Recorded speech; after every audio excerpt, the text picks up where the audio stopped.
The Battle of Baltimore was a very important battle in the War of 1812. The Battle of Baltimore started on September 13, 1814, and would last well into the next day.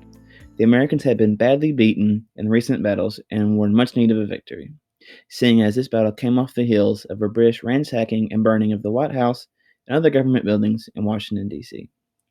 The initial British strategy was to attack on land. The fighting began at North Point in Maryland. The American strategy was to stall for time until the last defenses could be built at Fort McHenry, which was in Baltimore. This strategy worked, and the U.S. forces retreated into the well-defended fort. The British, being very unprepared for this, then moved to an attack using their naval fleet in the harbor. The British fired cannonballs at Fort McHenry all throughout the night. In the morning, on September 14th, the American soldiers in Fort McHenry raised a sign of hope for all Americans. The tattered flag that had been flying during the battle the previous day was replaced with a new, much bigger flag. The commander of Fort McHenry, George Armstead, liked this flag because it was, quote, a flag so large that the British would have no difficulty seeing it from a distance. Armstead went to a local flag maker, Mary Young Pickersgill, to make the flag.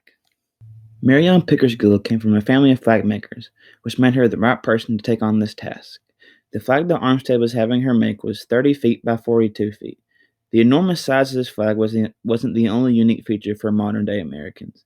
The flag during that time featured 15 stars and 15 stripes, one star and stripe for each state. This is the only official U.S. flag to have more than 13 stripes. One person who saw Mary's flag and felt inspired was Francis Scott Key. Key was a lawyer and an amateur poet.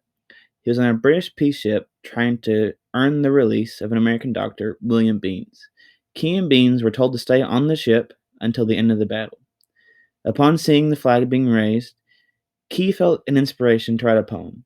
He wrote a poem titled The Defense of Fort McHenry. Key's poem would be published in newspapers and magazines all over the country. This poem was set to melody to Anna Karenina in Heaven, and in 1931 it was recognized as the U.S. national anthem.